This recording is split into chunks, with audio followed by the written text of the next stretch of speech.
विषय सूची: उपासक का जीवन, उपासक का विचार, उपासक का आचार, उपासक का व्यवहार एवं जन सेवा। श्री राम। उपासक का जीवन। राम नाम के उपासक को राम नाम का जाप जीवन का एक अंग बना लेना उचित है।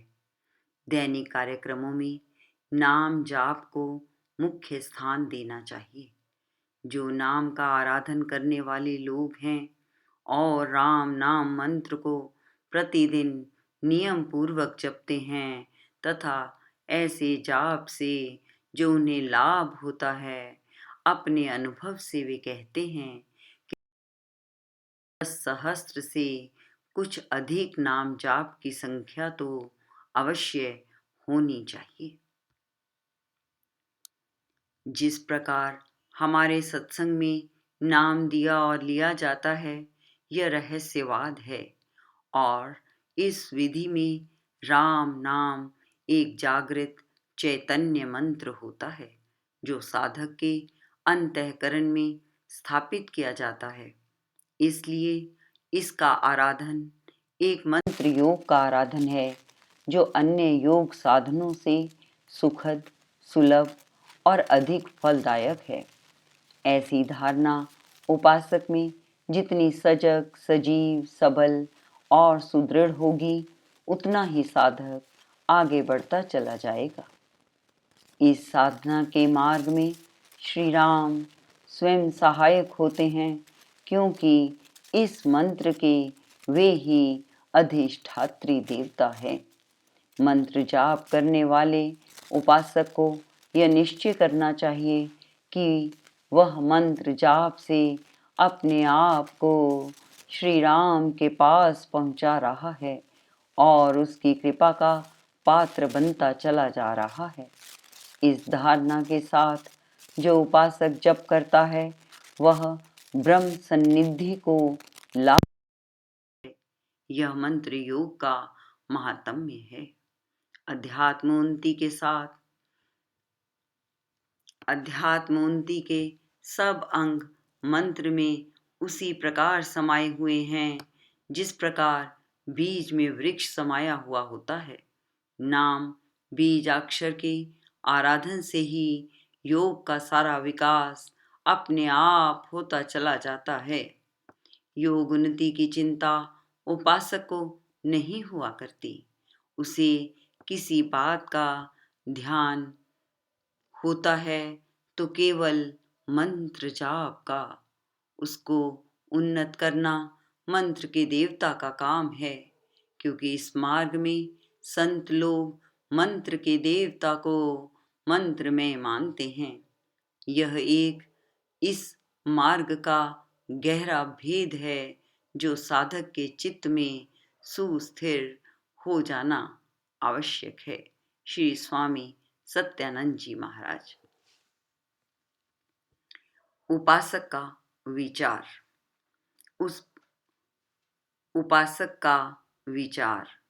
उपासक का विचार निर्मल हो और उसके मन में भगवान के होने का पूरा निश्चय हो। वह मंत्र का जाप करते हुए चलते फिरते काम काज में दिन में कई बार स्मरण करे कि नाम के मंत्र का अधिष्ठाता परम पुरुष मेरे समीप है। मैं अकेला नहीं हूँ। मेरा आराध्य देव मेरे अंग संग है और मेरी सहायता और मेरा संरक्षण करता है। यह भावना ऐसी सुदृढ़ होनी चाहिए कि परमेश्वर के ना होने का अथवा दूर होने का भाव कभी भी चिदाकाश में प्रकट होने ना पाए। इस विचार की अवस्था सदा संशय से रहित बनी रहे, ऐसा सुनिश्चित निश्चयवान उपासक कार्य के प्रत्येक क्षेत्र में सफलता लाभ किया करता है।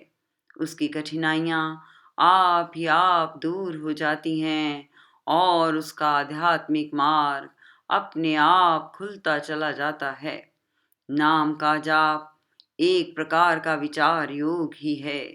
विचार में जितना अधिक नाम बसाया जाए, उतना ही मानसिक, वाचिक और बौद्धिक बल बढ़ता है।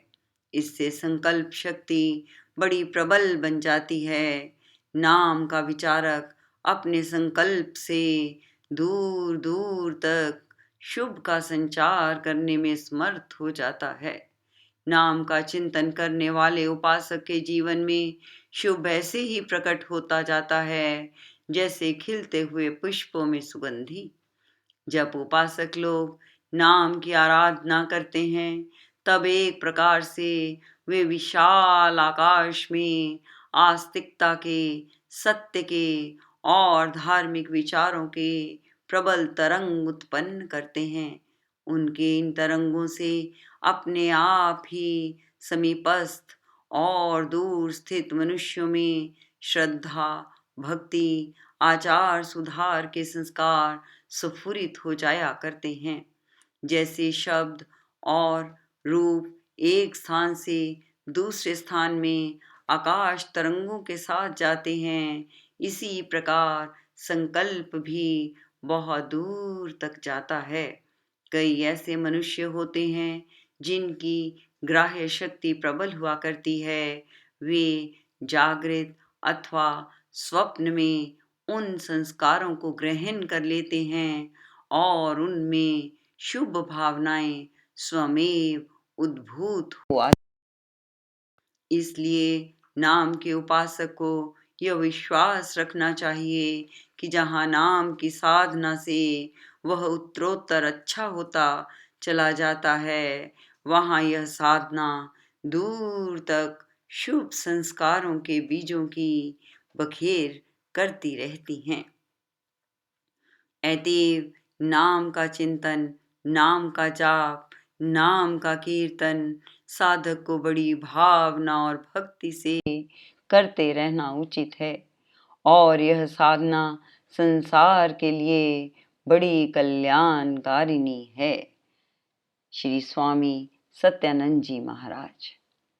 उपासक का आचार। आचार मन, वाणी और काया से जो क्रियाएं की जाती हैं, जो कर्म किए जाते हैं, उन्हीं को आचार शास्त्र के जानने वाले पंडित आचार कहते हैं। आचार से ही मनुष्य का आंतरिक और बाह्य जीवन जाना जाया करता है। अपने और पराये जीवन को अच्छा, शुभ, पवित्र और उत्तम बनाने वाले जो कर्म हैं, उनको ज्ञानी लोग सदाचार कहते हैं। उपासक को अपने हित के लिए, अपने बंधुओं के हित के लिए, अपने जैसों के हित के लिए और इस लोक परलोक के कल्याण के लिए सदाचारी बनना चाहिए। प्रायः लोगों में वृत्तियों को कोमल, मधुर, शांत और श्रेष्ठ बनाना सदाचार में सम्मिलित नहीं समझा जाता। बाहर की रीति, ढंग और रूढ़ी के कर्मों को ही अधिक लोग सदाचार कहते हैं, परंतु उपासक को तो यह समझना चाहिए कि क्रोध आदि वृत्तियां बढ़े हुए दुराचरण के ही चिन्ह हैं। इसलिए रामोपासक बड़ा सरल, सच्चा और शांत स्वभाव का सज्जन बनने की चेष्टा करे। वह अपने सामाजिक जीवन में, पारिवारिक जीवन में काम काज करते हुए आवेश में ना आए। वह क्रोध को, बड़ी बुराइयों की जो जीवन को बिगाड़ देती हैं, मूल जड़ जाने। उपासक का जीवन बड़ा मीठा और मृदुल होना चाहिए। राम नाम की मधुरता केवल उसके मन तक ही ना रहे, वरन उसकी वाणी से भी इसी प्रकार निसृत होवे जैसे स्रोत से स्वच्छ शीतल जल निसृत होता है। किसी को कोई वाक्य आवेश में कहना, तिल मिलाकर कहना, ना तो काम कराने का कोई ढंग ही है और ना ही सुधार।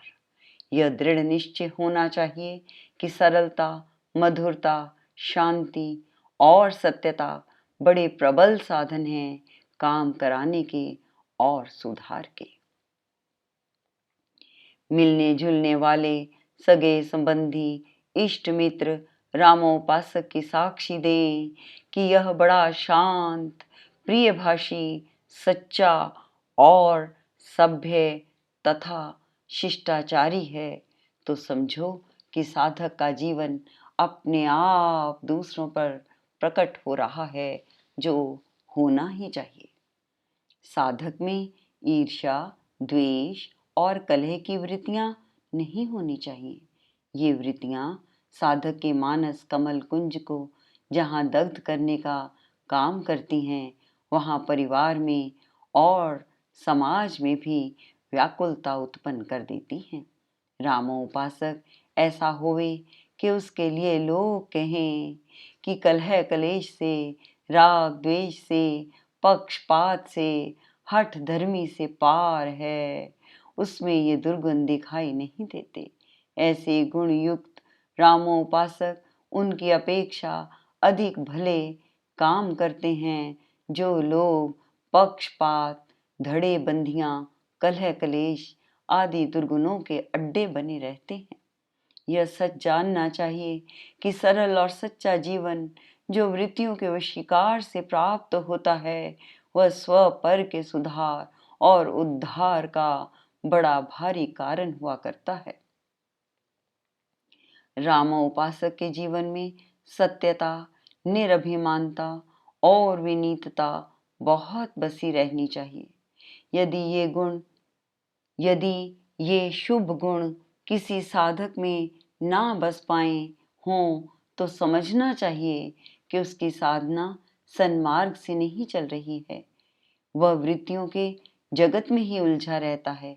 इसलिए साधक बड़ा शिष्टाचारी, सभ्य, सुशील, दूसरों को आदर मान देने वाला, मितभाषी और मिष्टभाषी हो। परनिंदा और पिशुनता ये दो दुर्गुण मनुष्य जीवन को बिगाड़ने के बड़े कारण हो जाया करते हैं। पराई निंदा करते रहना, अपने भीतर परजन के अवगुणों के संस्कारों को एकत्रित करना ही होता है। इससे निंदक जन का अपना ही जीवन बिगड़ता है। उपासक यह समझे कि निंदा किसी काल में भी सुधार का, किसी जन को अच्छा बनाने का, उसको उन्नत करने का साधन नहीं हुई। इसलिए उपासक के अंदर यह दुर्गुण ना दिखाई दे तो उपासक श्रेष्ठ श्रेणी का समझा जाना चाहिए। मनुष्य के अपने आप में ही बहुत दोष, छल छिद्र हुआ करते हैं। यदि प्रतिदिन उनका आलोचन और उन पर पश्चाताप किया जाए, तो फिर दूसरों के दोष देखने की दृष्टि ही नहीं रहती। प्रायः वही लोग दूसरे जनों के दुर्गुण वर्णन करने में लगे रहते हैं, जो अपने भीतर मुंह डालकर अपने किए कर्मों के चिट्ठे को नहीं देखते। उपासक को जो आत्मनिरीक्षण करने वाला है, यह अवसर ही नहीं मिलता कि वह पराये पर्दे उठाता फिरा करे।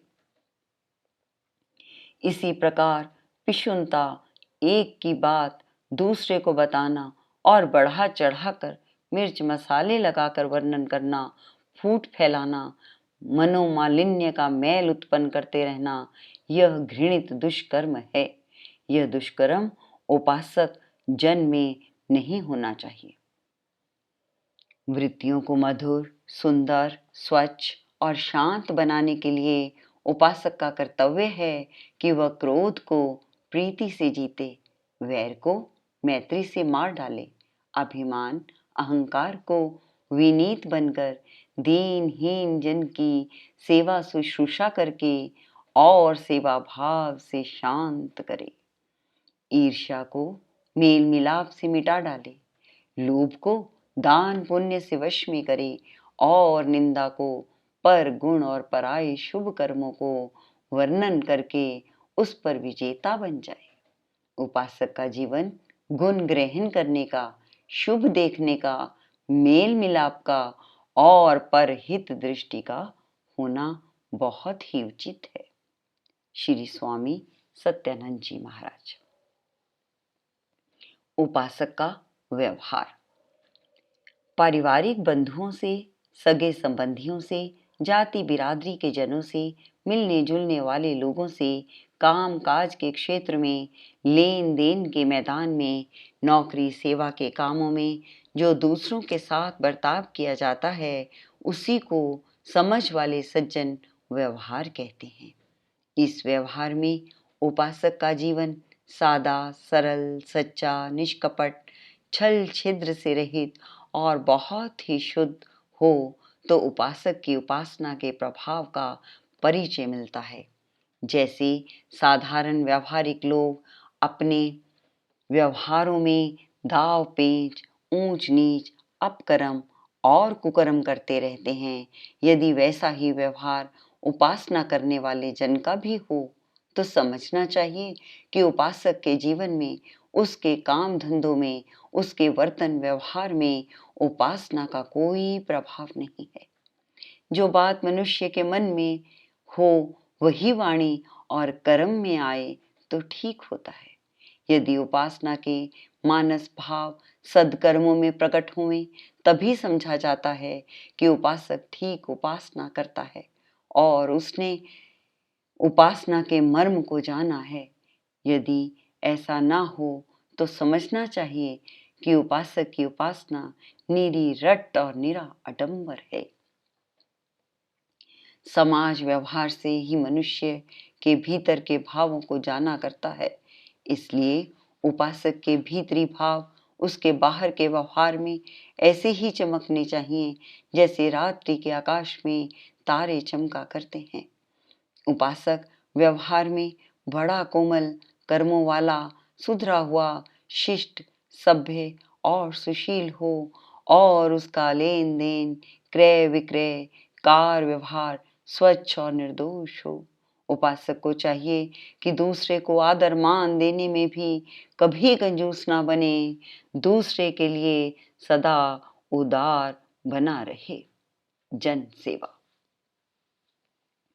दूसरे जनों को सहायता देना, उनके साथ सहानुभूति प्रकट करना, उनके अच्छे कामों में सहयोग देना और उनके लिए हितकर कर्म करना, ये सब जन सेवा के अंग हैं।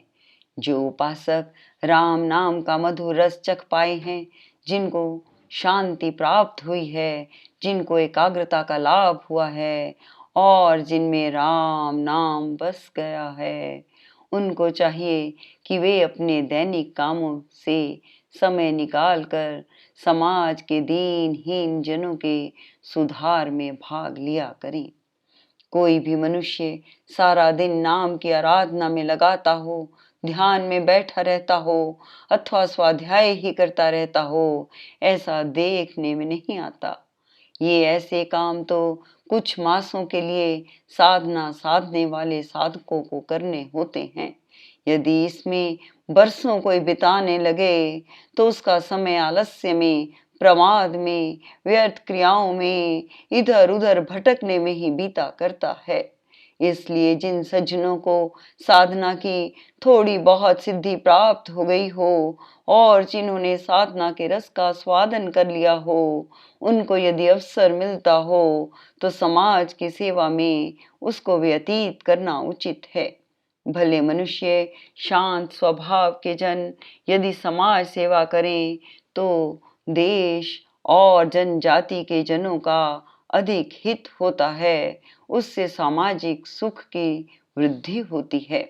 जिन लोगों के पास अवकाश है, बुद्धि है, बल है और काम करने की सामर्थ्य है, यदि वे अपने समय को जन सेवा में लगाएं तो जनता में कार्य बहुत अच्छा हो जाता है। उपासक को तो जन सेवा के उत्तम कर्म, परहित, परोपकार आदि ये सब राम पूजा ही समझनी चाहिए। यह नहीं समझना चाहिए कि यह समय व्यर्थ जाता है, ये तो जप पाठ ध्यान स्वाध्याय की भांति उत्तम कर्म है, इसलिए यह बात बहुत सच्ची कही गई है। सर्वकर्मणा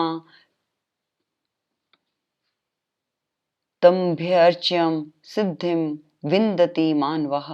मनुष्य अपने सुकृत कर्मों से उस परमेश्वर को पूज कर सिद्धि को प्राप्त करता है।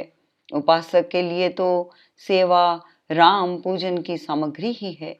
जो जन अपने मनोमंदिर में श्री राम नाम की मूर्ति की आराधना करते हैं, उनके लिए तो जन सेवा के सब शुभ कार्य उस मनोहर मूर्ति की पूजा के पुष्प, पत्र, धूप, दीप और नैवेद्य ही हुआ करते हैं। साधक को भली भांति समझना चाहिए कि दूसरे सज्जनों में राम नाम का प्रचार करना, स्वाध्याय के लिए उनको प्रेरित करना, सत्संग के लिए उत्साह देना, अपने जीवन को उत्तम बनाने के लिए उनमें भावना उत्पन्न करना, ये सब कर्म भी सेवा के कर्म हैं। इसी प्रकार जो लोग पिछड़े हुए हैं, उनको उठाना, आगे बढ़ाना, दीन दुखी का सहायक होना, विद्या प्रचार और सुधार के कामों में भाग लेना एवं जिससे समाज में शुभ की वृद्धि हो वह काम करना और करवाना, ये सब सुकृत कर्म, सेवा, धर्म के अंग हैं। उपासक अपने मन में यह निश्चय रखे कि ऊपर के सभी कर्म उसके ध्यान सिमरन के सहायक हैं और श्री राम के आशीर्वाद अपकरण और श्री राम के आशीर्वाद अवतरण के श्रेष्ठतर द्वार हैं।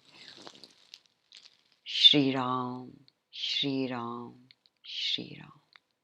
श्री स्वामी सत्यानंद जी महाराज।